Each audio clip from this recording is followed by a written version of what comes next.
সমুদ্রের দানব খ্যাত এক মহাবীর বাস করত রত্নাগিরি দ্বীপে। সে এতটাই শক্তিশালী ছিল যে একাই আস্ত এক তিমি শিকার করে আনতো সমুদ্র থেকে। তবে কোনো এক রহস্যময় কারণে সমুদ্রে গায়েব হয়ে যায় সে। আর এরপর থেকে যেই সমুদ্রের গভীরে যেত সেই শিকার হতো অজ্ঞাত আক্রমণের। কি রহস্য লুকিয়ে আছে এই দ্বীপগুলো আর মহা সমুদ্রের ভেতর, সেটাই দেখব আজকের গল্পে, যার নাম দেভারা।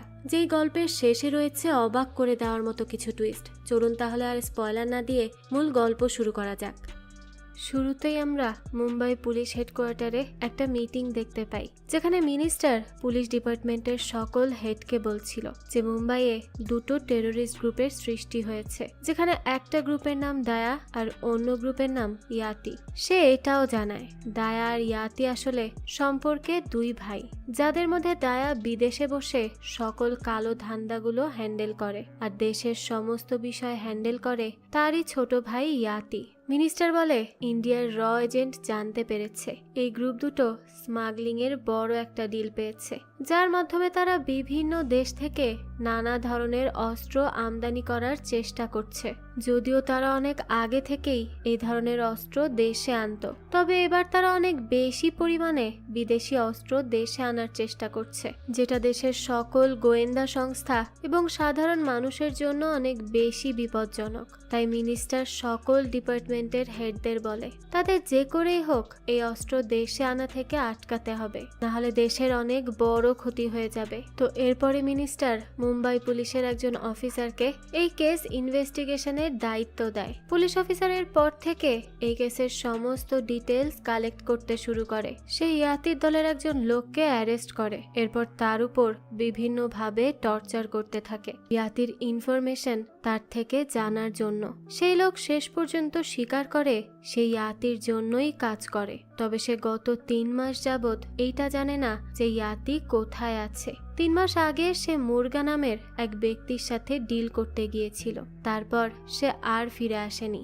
এরপর অফিসার সেই ব্যক্তিকে জিজ্ঞেস করে তারা যে ইলিগাল উইপেনগুলো ইন্ডিয়াতে আনার চেষ্টা করছে সেগুলো তারা কিভাবে আনার প্ল্যানিং করেছে।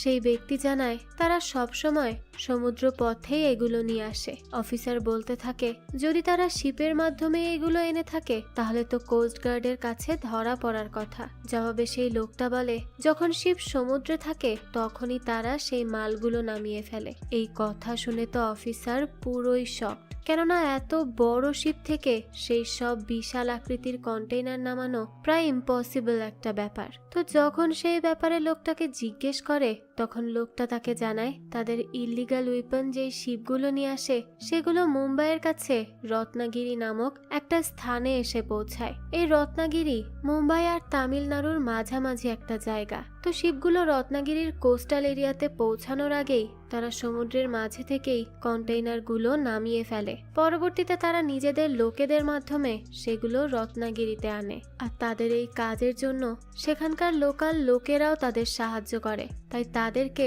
খুব একটা কষ্ট করতে হয় না। তো এখান থেকে সব ইনফরমেশন কালেক্ট করে অফিসার নিজের টিম নিয়ে চলে যায় সেই রত্নাগিরি নামক স্থানে। সেখানে গিয়ে সে জানতে পারে রত্নাগিরির লোকাল লোকেদের পাশাপাশি সেখানকার ডিএসপি তুলসীও এই কাজে সেই গ্রুপকে হেল্প করে।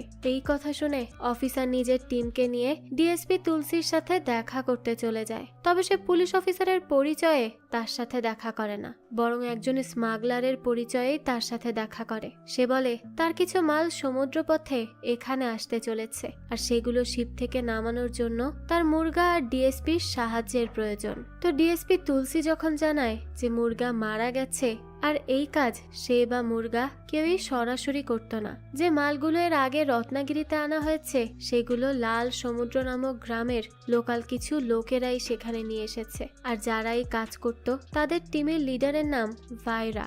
কথা শুনে অফিসার আর টিম চলে যায় সেই লাল সমুদ্র নামক গ্রামে ভায়রার সাথে দেখা করতে। কিন্তু তার সাথে দেখা করার আগেই ভায়রার দলের একজন লোক অফিসারকে থামিয়ে দেয় আর জিজ্ঞেস করে তারা এখানে কি করতে এসেছে। তখন অফিসার জানায় তারা ভায়রার সাথে একটা ডিল করতে এসেছে। এরপরে অফিসার ভায়রার সাথে দেখা করে আর তার ডিলের ব্যাপারে বলে, সেই সাথে এটাও জানায় ভায়রাকে সমুদ্রের মাঝে শিপ থেকেই তার মালগুলো নামিয়ে আনতে হবে, আর এর বিনিময়ে সে ভায়রাকে বেশ ভালো অ্যামাউন্টের টাকাও দিবে। কিন্তু ভায়রা তো এই কথা শোনার সাথে সাথেই ডিলই ক্যান্সেল করে দেয়। সে তখন জানায় তারা একসময় সমুদ্রে এই কাজগুলো করত, কিন্তু এখন আর তারা এই কাজ করে না। অফিসার তখন ভায়রাকে বিভিন্ন উল্টোপাল্টা কথা বলতে থাকে। সে এটাও বলে ভায়রাকে তার এই কাজ করেই দিতে হবে, নয়তো সে তাকে দেখে নিবে। এই কথা শুনে তো ভায়রা অনেক বেশি রেগে যায়। সে এক লাথি মেরে অফিসারকে মাটিতেই ফেলে দেয়। এরপর সে অফিসারের বাকি লোকদেরকেও মারতে শুরু করে। সে বলে এখানে সেটাই হয় যেটা সে চায়, তার উপরে কথা বলার মতো সাহস এখানকার কারো নেই। এরপরে অফিসার নিজের লোকেদের নিয়ে সেখান থেকে ফিরে আসে। সে এবার চলে আসে একটা সমুদ্রের পাড়ে। সেখানে সিঙ্গাপ্পা নামের এক বৃদ্ধের সাথে তার দেখা হয়। অফিসার তখন সিঙ্গাপ্পাকে ভায়রা আর তার দলের লোকেদের ব্যাপারে জিজ্ঞেস করে, সেই সাথে তাদের কাজের সম্পর্কেও তার থেকে জানতে চায়। সিঙ্গাপ্পা তখন অফিসারকে তার সাথে যেতে বলে। সে নিজের বোটের মাধ্যমে অফিসার আর তার সঙ্গীকে নিয়ে সমুদ্রের মাঝে যেতে থাকে। অফিসার তখন সিঙ্গাপ্পাকে বলে যে যদি সিঙ্গাপ্পা তার এই কাজের জন্য ভায়রাকে রাজি করায়, তবে সে সিঙ্গাপ্পাকে নিজের হীরের আংটিটা দিয়ে দিবে। এ কথা শুনেই সিঙ্গাপ্পা তার হাত বাড়িয়ে দেয়। অফিসার তখন তার আংটিটা সিঙ্গাপ্পাকে দিয়ে দেয়, আর আংটি হাতে দেওয়ার সাথে সাথেই সিঙ্গাপ্পা সেটা ছুঁড়ে পানিতে ফেলে। এটা দেখে তো অফিসার পুরোই অবাক হয়ে যায়। ভিডিওর এই পর্যায়ে আপনাদের জানাতে চাই এক নতুন ও মজাদার অনলাইন ক্যাসিনো সম্পর্কে, যার নাম বানজাই বেট। কেন বানজাই বেট আলাদা? কারণ এতে রোজ লক্ষ লক্ষ মানুষ খেলছে এবং প্রতিদিন প্রচুর নগদ অর্থও জিতছে। এখানে রয়েছে 3 লক্ষের অধিক active player. Aviator, Crazy Time, Funky Time, Coin Flip, Sweet Bonanza, poker, slots, live casino, এই সবই থাকছে এখানে এবং খুব শীঘ্রই স্পোর্টস গেমও যুক্ত হবে। এছাড়া বিকাশ, নগদ এবং রকেট দিয়ে তাড়াতাড়ি ডিপোজিটও উইথড্র করতে পারবেন। এরই সাথে 24 ঘন্টা সাপোর্ট তো থাকছেই। তাই এখনই নতুন অফারে অংশগ্রহণ করুন। নিচের পিন কমেন্টে ক্লিক করে সাইন আপ করে নিন এবং প্রোমো কোড বলিউড ব্যবহার করুন। প্রথম ডিপোজিটে 100% ওয়েলকাম বোনাস এবং 25,000 টাকা পর্যন্ত বোনাস প্লাস 200টি ফ্রি স্পিন পাবেন। এই সুযোগ মিস করবেন না কিন্তু। চলুন তাহলে এখন গল্পে ফেরা যাক। সে তখনই পানিতে লাফ দেয়, কিন্তু পানির নিচে গিয়ে সে প্রচন্ড শকড হয়ে যায়, কেননা সে দেখতে পায় সেখানে তো শত শত মানুষের কঙ্কাল রয়েছে, আর সেই সব কঙ্কাল পাথরে বাঁধা, অর্থাৎ এদেরকে নিশ্চয়ই পাথরে বেঁধে ডুবিয়ে দেওয়া হয়েছে। এসব দেখে তো খুবই ঘাবড়ে যায় অফিসার, আর দ্রুত কোনোভাবে নৌকায় উঠে আসে। তখনই সিঙ্গাপ্পা তাকে বলে সে নিজের হীরের আংটি আনতে পানিতে ঝাঁপ দিয়েছিল, কিন্তু যেটা দেখে ভয়ে সে আংটির কথা ভুলে ফিরে এসেছে, সেই ভয় এই গ্রামবাসীর মধ্যে এখনো জীবিত। তাই তারা কখনোই এই সমুদ্রে আর স্মাগলিং বা ইলিগাল কোনো কাজের জন্য যাবে না। অফিসার তো এসবের কিছুই বুঝতে পারছিল না।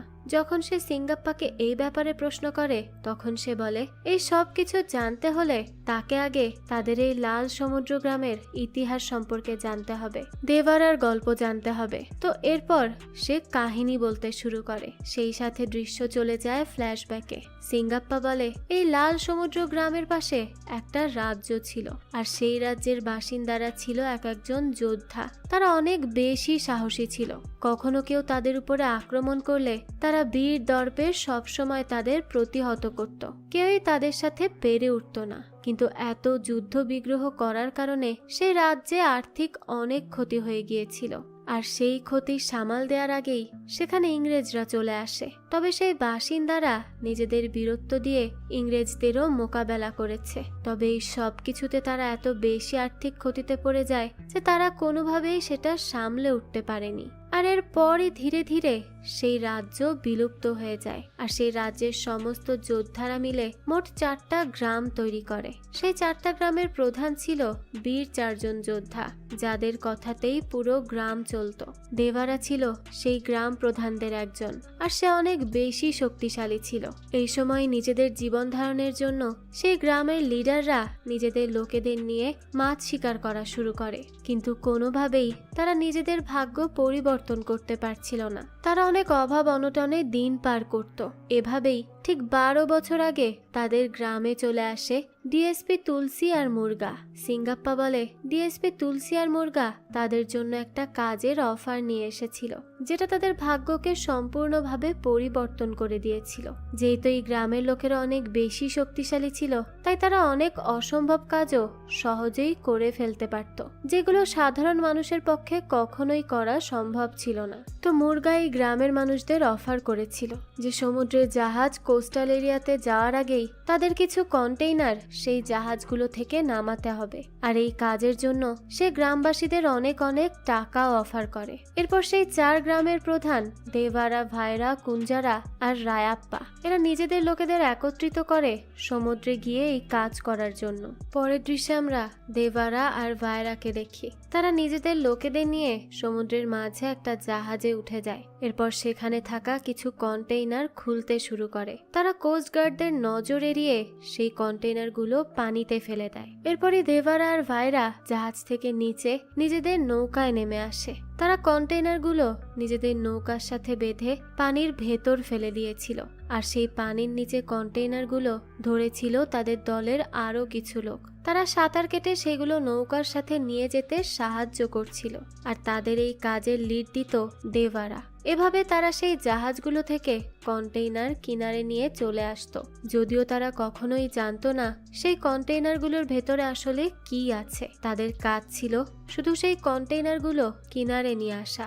প্রতিবারই সেগুলো আনার পরে মুরগা তাদের বেশ ভালো অঙ্কের টাকা দিত, আর যেহেতু তারা অনেক টাকা পাচ্ছিল তাই তারা এই নিয়ে আর তেমন চিন্তাও করেনি। তো এরপর আমরা দেবারার পরিবার সম্পর্কে জানতে পারি। তার পরিবারে তার মা, তার প্রেগনেন্ট স্ত্রী আর 13 বছর বয়সী তার একটা ছেলে ছিল। দেবারা নিজের ফ্যামিলির সাথে বেশ হ্যাপি ছিল, আর তার কাজের জন্য সে বেশ ভালো টাকাও ইনকাম করছিল। এতে সবাই খুশি ছিল।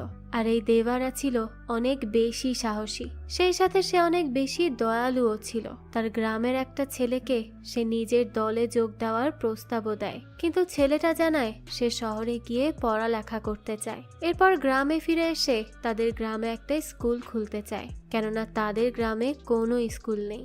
দেবারাও ছেলেটার এই ইচ্ছেকে সম্মান জানায়, সেই সাথে তাকে শহরে যাওয়ার জন্য বেশ কিছু টাকাও দিয়ে দেয়। এতেই বোঝা যায় দেবারা কত ভালো মনের মানুষ।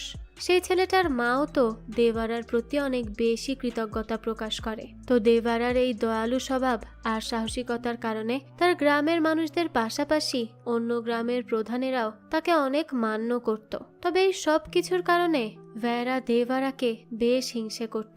যদিও তারা একসাথেই কাজ করত, তবু সে সবসময় দেবারাকে নিজের কম্পিটিটরই ভাবত। তো এভাবে তাদের গ্রামে অস্ত্র পূজা নামের একটা ফেস্টিভ্যালও চলে আসে, যেটা তাদের ঐতিহ্যবাহী একটা ফেস্টিভ্যাল।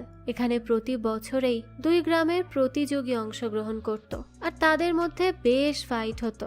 যেই গ্রামের প্রতিযোগী শেষ পর্যন্ত টিকে থাকতে পারত, সেই গ্রামই তাদের পূর্বপুরুষদের সমস্ত অস্ত্রসহ মূর্তিটা পেয়ে যেত। আর এই অস্ত্র মূর্তি তারা নিজেদের গ্রামের জন্য কল্যাণকর মনে করত। যার কাছে এই অস্ত্র মূর্তি থাকত, সকল গ্রামের মানুষরা তাকে সব থেকে বেশি সম্মান করত।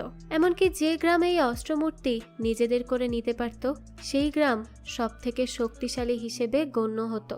এখানে আমরা আরো জানতে পারি, অনেক বছর যাবৎ কেবলমাত্র দেবারাই এই প্রতিযোগিতায় জিতে আসছিল।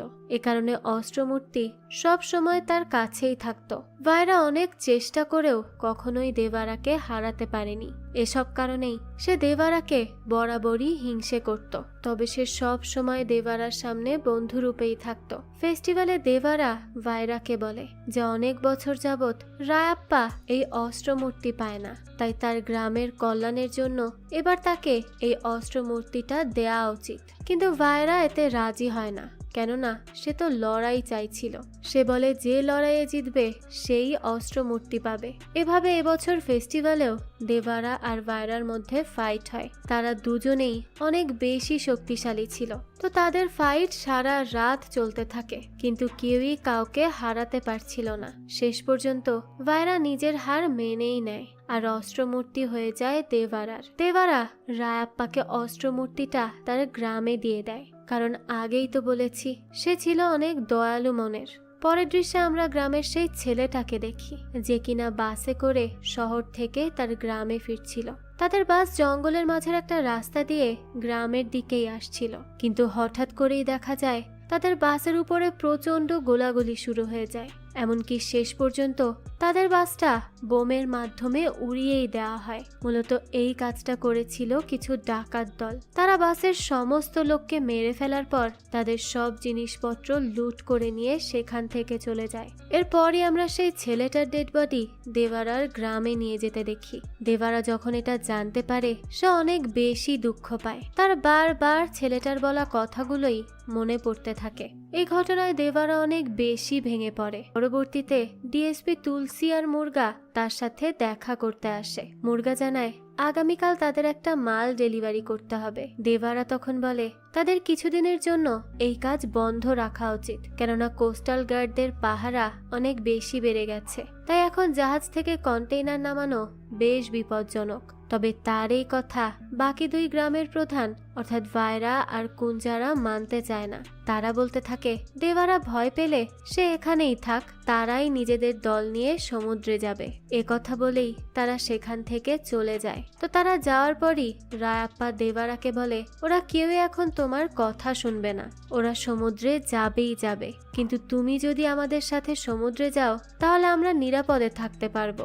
নিজের বন্ধুদের নিরাপত্তার কথা ভেবে দেবারাও তাদের সাথে যেতে রাজি হয়ে যায়। এরপর তারা আবারও সমুদ্র যাত্রায় বের হয়। আগের পদ্ধতিতেই তারা জাহাজ থেকে কন্টেইনার নামিয়ে আনে, কিন্তু কন্টেইনার নিয়ে ফেরার পথে তাদের নৌকা কোস্টগার্ডের বোটের সামনে পড়ে যায়। তখন তারা তাদেরকে প্রশ্ন করে যে এত রাতে তারা এই এলাকায় কি করছে। দেবারা আর তার সঙ্গীরা জানায় তারা শুধুমাত্র মাছ ধরতেই এসেছিল।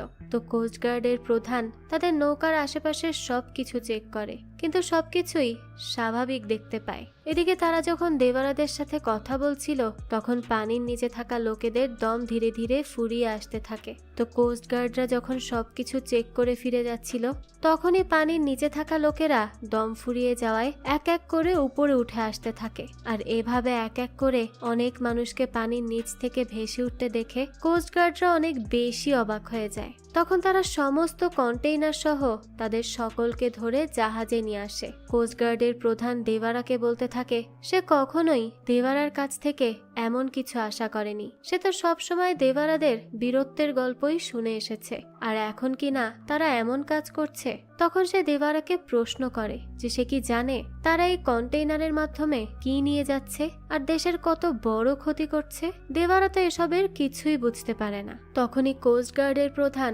একটা কন্টেইনার ওপেন করে আর সেখান থেকে শত শত বন্দুক গোলা বারুদ বেরিয়ে আসে। সকলেই তো এসব দেখে অনেক বেশি অবাক হয়ে যায়। তো কোস্টগার্ডের প্রধান তখন বলে কিছুদিন আগে তাদের গ্রামে আসার পথে যে বাসটা অ্যাক্সিডেন্ট করেছিল সেই অ্যাটাকের সময়ও সন্ত্রাসীরা এই সমস্ত অস্ত্রই ব্যবহার করেছিল, যেগুলো দেবারারা এইসব কন্টেইনারে করে সাপ্লাই করে থাকে। অর্থাৎ দেবারা নিজেই তার গ্রামের লোকেদের মৃত্যুর জন্য দায়ী ছিল। এই কথা শুনে তো দেবারা কিছুতেই মানতে পারছিল না। তার নিজেকে অনেক বেশি অপরাধী মনে হতে থাকে। এর মধ্যেই কোস্টগার্ডের প্রধানের বাড়ি থেকে একটা ফোন কল আসে। তাকে জানানো হয় তার স্ত্রীর একটা মেয়ে সন্তান হয়েছে, কিন্তু এটা শুনে সে খুশি হয় না, বরং সে দেবারাকে বলতে থাকে তার অনেক দুঃখ হচ্ছে, কারণ তার মেয়ে এত অনিরাপদ একটা দেশে জন্মগ্রহণ করেছে, এখানে সে তার মেয়েকে কিভাবে বড় করে তুলবে। তো তাদের কথার মধ্যেই ভায়রা নিজের বাঁধন খুলে ফেলে আর কোস্টগার্ডদের উপর অ্যাটাক করে বসে। ধীরে ধীরে ভায়রার দলের বাকি লোকেরাও নিজেদের বাঁধন খুলে ফেলে আর কোস্টগার্ডদের আক্রমণ করতে থাকে। এখানে তাদের দলের লোকেরা কোস্টগার্ড সেনাদের আহত করে দিচ্ছিল। সেখানে অনেক বড় একটা ফাইটের সৃষ্টি হয়ে যায়। দেবারা এসব দেখে তখন নিজের লোকেদের বিরুদ্ধে গিয়ে কোস্টগার্ডের লোকেদের বাঁচাতে থাকে, কেননা সে চাইছিল না তার লোকেদের হাতে কোনো মানুষের প্রাণ চলে যাক। এদিকে ভায়রা কোস্টগার্ডের প্রধানের গলায় ছুরি বসাতেই যাবে, তখনই দেবারা এসে ভায়রার গলায় ছুরি ধরে বসে। ভায়রা তখন অফিসারকে ছেড়ে দিয়ে সেখান থেকে চলে যায়। এরপর দেবারা ওই অফিসারকে কথা দিয়ে বলে এরপর থেকে সে আর কখনোই এই সমুদ্রে কোনো ধরনের অনৈতিক কাজ করতে দেবে না। এদিকে ভায়রা তার লোকেদের সাহায্যে কন্টেইনার নিয়ে সমুদ্রের পাড়ে পৌঁছে যায়। সেখানে সে মুর্গা আর ডিএসপি কে সবকিছু হ্যান্ডওভার করতেই যাবে, ঠিক তখনই সেখানে দেবারা চলে আসে আর তাদেরকে বাধা দেয়। মুর্গা তখন দেবারাকে ম্যানেজ করার জন্য আরো অনেক টাকার অফার করে। এমনকি সে এটাও জানায় ভবিষ্যতে সে দেবারাকে আরো অনেক বড় ডিলের কাজ দিবে। দেবারা তো তার এই প্রস্তাবে রাজি হয় না, বরং তাকে হুমকি দিয়ে বলে মুর্গা আর তার লোকেরা যদি আর কখনো এসব কাজের ডিল নিয়ে এই সমুদ্রের পাড়ে আসে তবে তারা কেউই আর বেঁচে ফিরতে পারবে না। তখন কুঞ্জারা এই কথার প্রতিবাদ করে আর বলতে থাকে এই কাজের মাধ্যমে তারা নিজেদের পরিবারকে ভালোভাবে রাখতে পারছে, তাই দেবারা যদি তাদের এই কাজে বাধা দেওয়ার চেষ্টা করে তবে দেবারাকেই তারা সবাই মিলে পথ থেকে সরিয়ে দিবে। এ কথা শুনে দেবারা রেগে যায় আর কুঞ্জাবাকে পেছন থেকে চেপে ধরে আর তার পিঠে ক্রস চিহ্ন এঁকে দেয়। এরপর সেই কন্টেইনার সহ সমস্ত মালামাল পাহাড়ের কিনারায় নিয়ে যেতে থাকে সমুদ্রে ফেলে দেওয়ার জন্য। সকলেই দেবারাকে বাধা দেওয়ার চেষ্টা করে, কিন্তু কেউই তার শক্তির সাথে পেরে ওঠে না। ফাইনালি দেবারা সবকিছু সমুদ্রের মধ্যে ফেলে দেয়। এরপর সবাইকে ওয়ার্নিং দিয়ে বলে এরপর থেকে কেউ কখনো এই কাজ করতে আসলে দেবারা তার অবস্থা খারাপ করে দিবে। এই ঘটনার পর থেকে গ্রামের সকলেই আবারও আগের মতো মাছ ধরতে শুরু করে। যদিও ভায়রা আর তার লোকেরা নানাভাবে দেবারাকে ফাঁকি দিয়ে সমুদ্রে এই কাজ করার চেষ্টা করতে থাকে, কিন্তু প্রতিবারই তার লোকেরা দেবারার হাতে ধরা পড়ত আর দেবারা তাদেরকেও শাস্তি হিসেবে পিঠে তার সেই ক্রস চিহ্নটা এঁকে দিত। একদিন ভায়রা যখন সমুদ্রের পাড়ে বসে ভাবছিল যে কি করে সে দেবারাকে হারাতে পারবে, তখন সে সমুদ্রে রায়াপ্পার বোনকে ডুবে যেতে দেখে। তাই সে দ্রুত তাকে বাঁচাতে চলে যায়। আসলে রায়াপ্পার বোন অন্ধ ছিল আর এই কারণে রায়াপ্পা তার বিয়েও দিতে পারছিল না, তাই সে অনেক বেশি চিন্তিত থাকত। এসব কারণেই রায়াপ্পার বোন নিজের জীবন দিয়ে দিতে সমুদ্রে চলে গিয়েছিল। ভায়রা তাকে উদ্ধার করে বাড়িতে নিয়ে যায়। সেই সময় রায়াপ্পাকে বলে যে সে নিজের ছোট ভাইয়ের সাথে রায়াপ্পার বোনের বিয়ে দিতে চায়। এ কথা শুনে তো রায়াপ্পা অনেক বেশি অবাক হয়, সেই সাথে অনেক বেশি খুশিও হয়ে যায়। তবে ভায়রার দলের লোকেরা তো এতে মোটেও খুশি ছিল না। তারা এই বিষয়টা মানতেই পারছিল না। কয়েকজন লোক বলে রায়াপ্পা দেবারার বন্ধু, তাহলে ভায়রা কি করে তাকে সাহায্য করার কথা ভাবছে। এই সময় ভায়রা তার আসল উদ্দেশ্যের ব্যাপারে সকলকে জানায়। সে বলে রায়াপ্পা নিজের বোনের বিয়েতে দেবারাকে অবশ্যই আসতে বলবে আর দেবারাও কখনোই নিজের বন্ধুর বোনের বিয়েতে আসতে মানা করবে না। ভায়রা আরো বলে যেদিন রায়াপ্পার বোনের বিয়ে হবে সেদিনই হবে দেবারার শেষ দিন। এদিকে রায়াপ্পা দেবারার বাড়িতে চলে যায় নিজের বোনের বিয়েতে তাকে ইনভাইট করতে। রায়াপ্পার বোনের বিয়ের কথা শুনে দেবারা তো অনেক বেশি খুশি হয়। সে জানায় সে অবশ্যই তার বোনের বিয়েতে আসবে। তো এভাবে বিয়ের দিন চলে আসে। দেবারা গিয়ে আশীর্বাদও করে। তো সেখানে সবাই বসে মদ খাচ্ছিল আর দেবারা গিয়ে সিঙ্গাপ্পার পাশে বসে তার সাথে গল্প করতে থাকে। তখন এই ভায়রার দলের লোকেরা বলতে থাকে দেবারা বিয়েতে এসেছে তো ঠিকই, কিন্তু তাদের থেকে দূরে বসে আছে। যদি সে তাদের আপনই ভাবতো তাহলে তো তাদের সাথেই বসে থাকতো। এ কথা শুনে দেবারা তাদের কাছে গিয়ে বসে পড়ে। তো এরপরে ভায়রা আর কুঞ্জাবা অনেক বেশি মদ খাইয়ে দেয় তাকে। আসলে এটাই ছিল ভায়রাদের প্ল্যান। তারা দেবারাকে মাতাল করে সমুদ্রের পাড়ে পাঠাতে চেয়েছিল। পরবর্তীতে সুযোগ বুঝে ভায়রার লোকেরা তার উপরে আক্রমণ করবে। এই জন্য যেহেতু দেবারা মাতাল থাকবে তাই তাদের আক্রমণ প্রতিহতও সে করতে পারবে না আর সেখানেই তাকে শেষ করে দেয়া যাবে। এদিকে রায়াপ্পা যখন জঙ্গলের রাস্তা দিয়ে যাচ্ছিল তখনই সে ভায়রার লোকেদের এসব প্ল্যান শুনতে পায় আর এটাও জানতে পারে ভায়রার লোকেরা দেবারাকে মারার প্ল্যান করছে। তাই সে দ্রুত ভায়রাকে এসে বলতে থাকে যে তারা যেন মোটেও এ ধরনের কাজ না করে। যদি তারা এই ধরনের কিছু করতে চায় তবে সে দেবারাকে এ ব্যাপারে জানিয়ে দিবে। তখনই ভায়রা বলে যদি রায়াপ্পা দেবারাকে কথা জানিয়ে দেয় তবে সে নিজের ভাইয়ের সাথে রায়াপ্পার বোনের বিয়ে দিবে না। তখন তার বোন আবারও নিজেকে শেষ করে দিতে চাইবে। সে কি এটা চায়? এখন রায়াপ্পাই সিদ্ধান্ত নিক সে নিজের বোনকে বাঁচাবে নাকি দেবারাকে বাঁচাবে। তখন দেখা যায় দেবারা সকলের সাথে ডান্স করছিল। ভায়রা তখন রায়াপ্পাকে বলে যদি সে নিজের বোনকে বাঁচাতে চায় তাহলে যেন দেবারাকে গিয়ে বলে কিছু লোক সমুদ্রের মাল আনতে যাচ্ছে, তাই সে যেন এখনই সমুদ্রের পাড়ে যায়। তো নিজের বোনের বিয়ে ভেঙে যাওয়া আটকাতে বাধ্য হয়ে রায়াপ্পাকে এটাই করতে হয়। তো এ কথা শুনেই দেবারাও সমুদ্রের পাড়ে চলে যায়। কিন্তু সেখানে তো কেউই ছিল না। দেবারা তখন পাশের একটা গাছের উপরেই শুয়ে পড়ে। এর কিছুক্ষণ পরেই সমুদ্রের পানি আর বালির মধ্যে থেকে ভায়রা আর কুঞ্জাপার দলের লোকেরা একের পর এক উঠে আসতে থাকে। আসলে তারা এতক্ষণ এখানেই গোপনে লুকিয়ে দেবারার আসার অপেক্ষা করছিল। তারা এসেই দেবারার উপর আক্রমণ করে বসে, কিন্তু দেবারা একাই সকলের মোকাবেলা করতে থাকে। সে একের পর এক সকলকে মেরে ফেলে। ধীরে ধীরে সমুদ্রের পানি মানুষের রক্তে লাল হয়ে যায়। দৃশ্য আসে বর্তমানে। অফিসার তখন সিঙ্গাপ্পাকে প্রশ্ন করে যে সে কি সেই লোকেদের কঙ্কালি সমুদ্রের নিচে দেখেছিল। সিঙ্গাপ্পা না জানায়। এরপর সে বলে দেবারা যখন অনেক ছোট ছিল তখন সে একবার সমুদ্রে গিয়ে একাই একটা শার্ক মেরে ফেলে আর সেটা টেনে সমুদ্রের পাড়ে নিয়ে আসে। দৃশ্য চলে যায় আবারও ফ্ল্যাশব্যাকে। সেই ঘটনার পরের দিনই গ্রামের সমস্ত মানুষ সমুদ্রের পাড়ে চলে আসে। সেখানে গিয়ে তারা অনেক অনেক মানুষের মৃতদেহ দেখতে পায়। কেবলমাত্র কোরা নামের একজন ব্যক্তিই বেঁচে ছিল।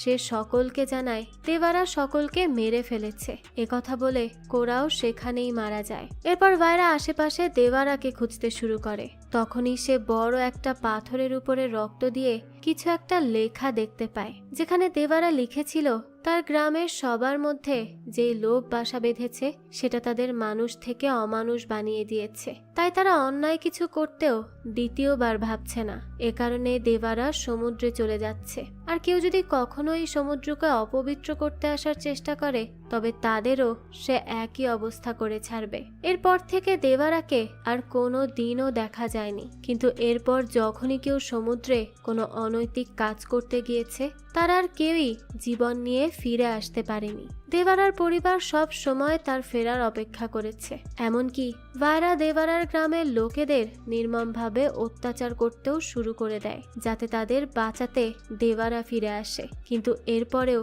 দেবারা ফিরে আসেনি। পরবর্তীতে ভায়রা গ্রামের সেই সব ছোট ছেলেদের নিজের দলে নিয়ে নেয় যাদের বাবাদের দেবারা মেরে ফেলেছিল। সে তাদের নিজের কাছে রেখে ছোটবেলা থেকেই ট্রেনিং দিতে শুরু করে যাতে তারা সবাই দেবারার বিরুদ্ধে লড়াই করতে পারে। সে তাদেরকে পানির নিচে অনেক সময় ডুবে থাকার ট্রেনিং দিতে শুরু করে। সে নানাভাবে তাদেরকে দেবারার সাথে লড়াইয়ের জন্য প্রস্তুত করতে থাকে। এভাবেই প্রায় 12টা বছর কেটে যায়।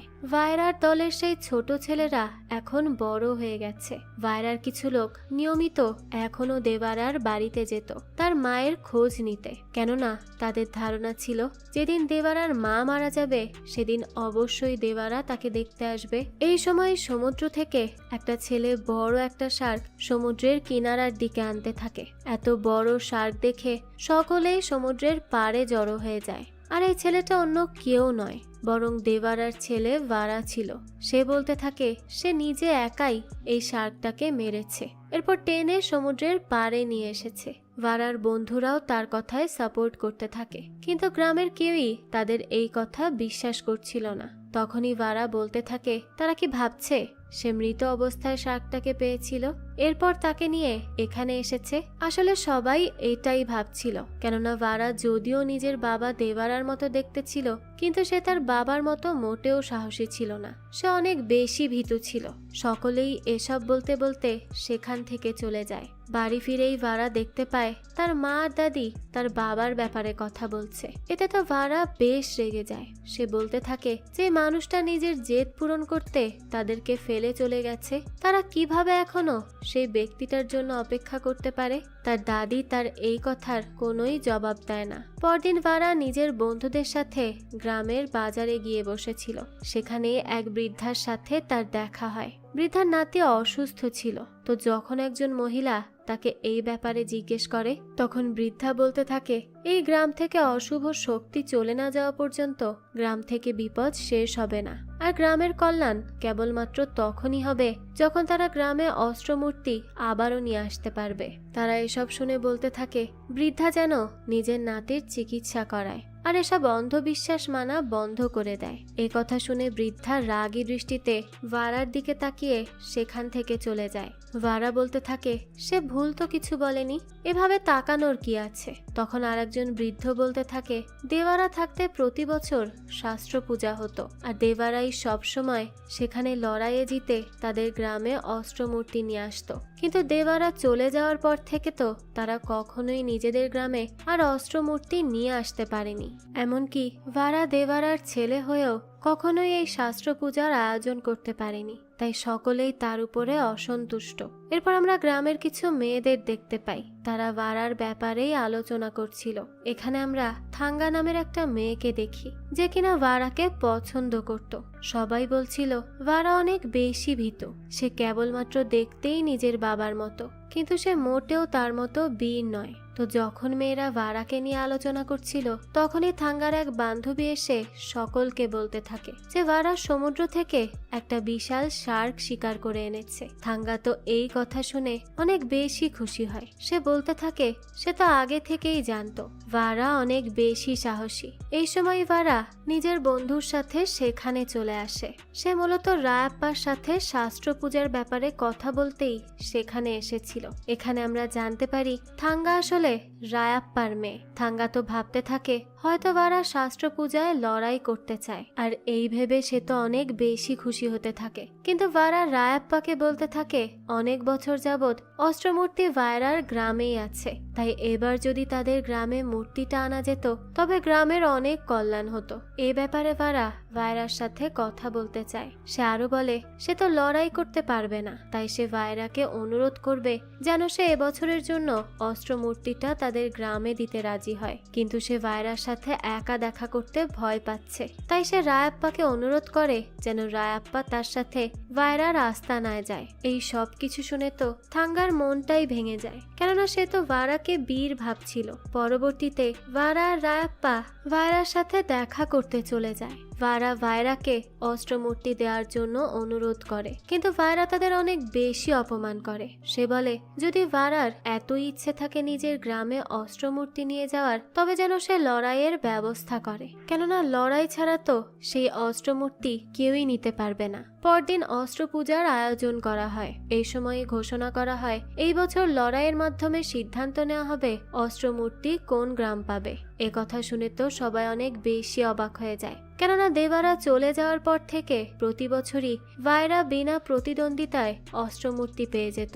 তো কিছুক্ষণ পরই ভায়রার দলের সাথে ভারা ফাইট করতে শুরু করে, কিন্তু সে তাদের সকলকেই হারিয়ে দেয়। এভাবে ভারা পরপর দুজনকে লড়াইয়ে হারিয়ে দেয়, আর সকলেই তো ভারার এই লড়াই দেখে অনেক বেশি অবাক হয়ে যায়, কারণ সবাই তো জানতো সে লড়াইই পারে না।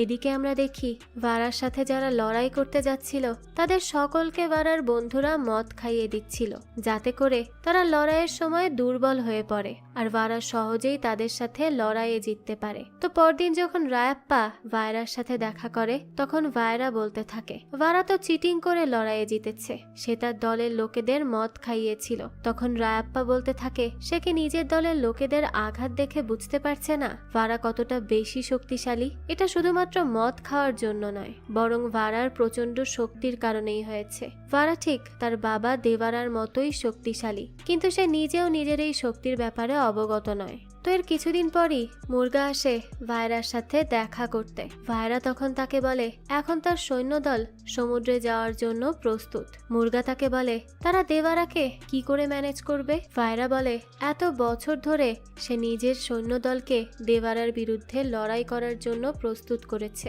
তারা মালের সাথে সাথে দেওয়ারার মাথাও নিয়ে আসবে। কিন্তু মুরগা বেশ ভয় পাচ্ছিল, কেননা দেওয়ারা যদি সমুদ্রে এখনো থেকে থাকে তাহলে মালের সাথে সাথে সে তো মুরগাকেও মেরে ফেলবে। এ কারণেই সে ভায়রাকে বলে যে তাদের আগে দেওয়ারাকে মারতে হবে, আর দেওয়ারাকে মারতে হলে তাকে আগেই গ্রামে আনতে হবে, কেননা সমুদ্রে গিয়ে তার সাথে লড়াই করা সম্ভব নয়, কারণ সমুদ্রে তারই রাজত্ব চলে। এরপর তারা দেওয়ারাকে সকলের সামনে আনার প্ল্যান করে। তারা গ্রামে ছড়িয়ে দেয় দেওয়ারা মারা গেছে।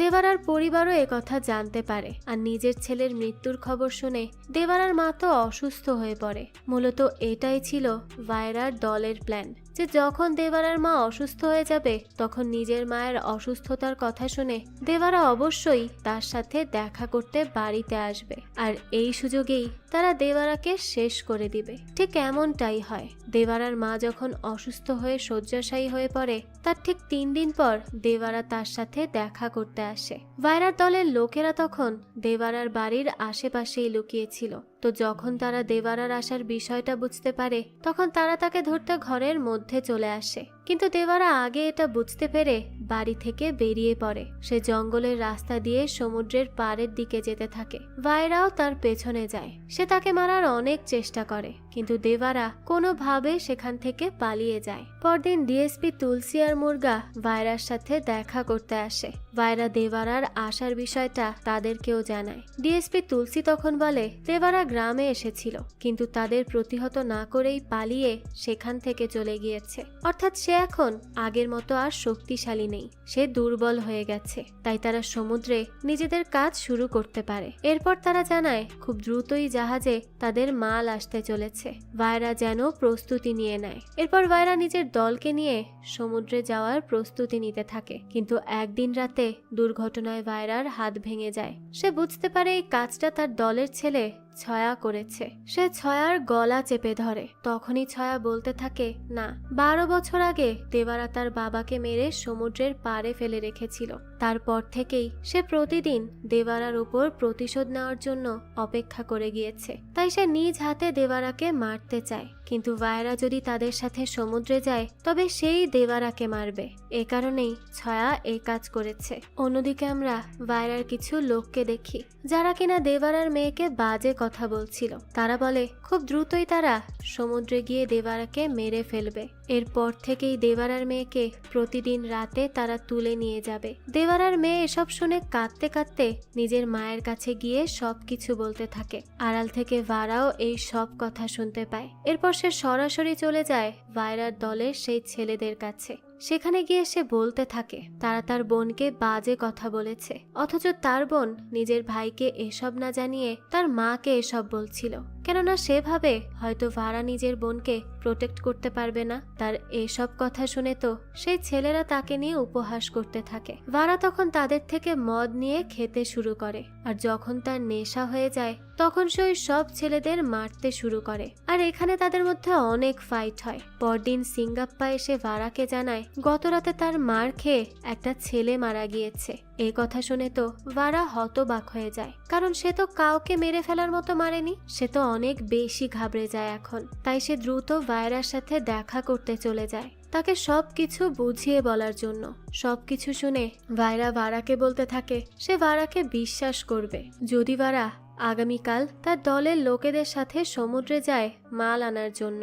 ভায়রাও তার প্রস্তাবে রাজি হয়। ভায়রা সেখান থেকে চলে যাওয়ার পর এক বৃদ্ধ ভায়রাকে বলতে থাকে তাদের দলের একজনকে যে মেরেছে তাকে কেন ভায়রা নিজের দলের সাথে সমুদ্রে পাঠাচ্ছে। তখন ভায়রা বলতে থাকে সেই ছেলেটাকে ভায়রা নয় বরং সেই মেরেছে যাতে সে ভায়রাকে নিজের দলে নিতে পারে। সে এটাও বলে দেবারাকে মারা এতটাও সহজ হবে না। ভায়রা নিজে সমুদ্রে যেতে পারছে না আর তার দলের বাকিরা কখনোই এত সহজে দেবারাকে মারতে পারবে না। কিন্তু দেবারা যদি নিজের ছেলেকে দেখে তবে সে এক পলকের জন্য হলেও থমকে যাবে আর এই সুযোগে তারা দেবারাকে কাবু করে নিতে পারবে।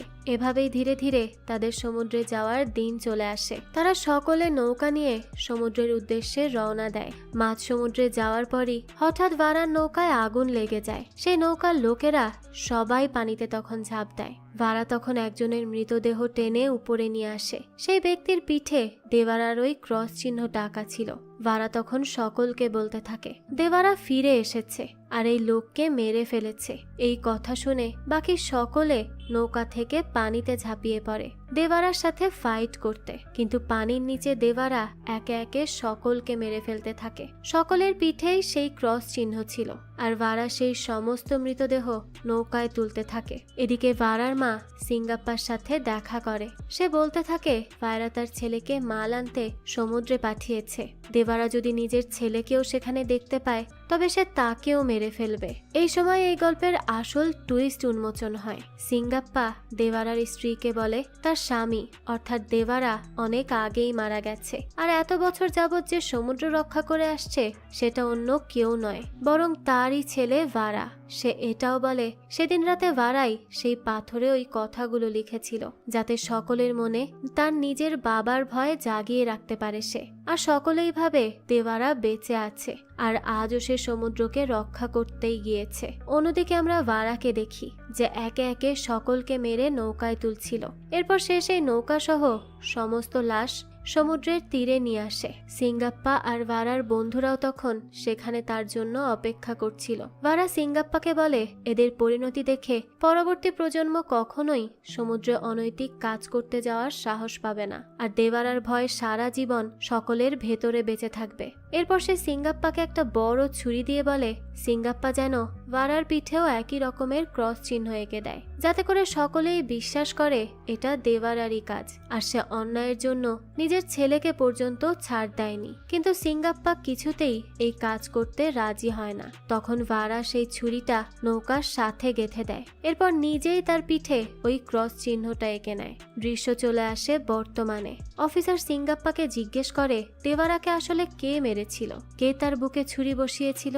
এই সময় আমাদের দেখানো হয় সেদিন রাতে দেওয়ারা সমুদ্রের কিনারে পড়েছিল আর তার ছেলে ভারাই ছুরি ধরে বসেছিল। সে অনেক কাঁদছিল। আর এই দৃশ্যের মধ্য দিয়েই এই গল্পের প্রথম পার্ট এখানেই শেষ হয়। শেষ পর্যন্ত আমরা এটা জানতে পারি না যে আসলে দেওয়ারাকে কে মেরেছিল। ভারাই কি নিজের বাবাকে মেরেছিল নাকি অন্য কেউ এই কাজ করেছিল? এই সমস্ত প্রশ্নের উত্তর তো আমরা এই মুভির সেকেন্ড পার্ট রিলিজের পরেই জানতে পারবো, আর সেটা যখনই রিলিজ হবে আমি তা আপনাদের জন্য এক্সপ্লেইন করার চেষ্টা করব। এই তো ছিল আজকের গল্প।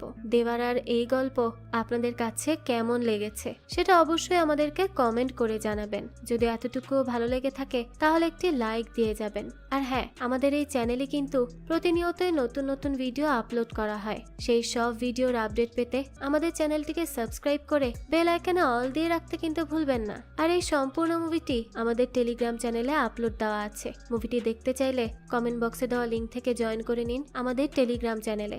আজকে তাহলে এই পর্যন্তই, আবারও হাজির হব নতুন কোনো ভিডিও নিয়ে। সেই পর্যন্ত সবাই ভালো থাকবেন আর আমাদের চ্যানেলের সাথেই থাকবেন। ধন্যবাদ।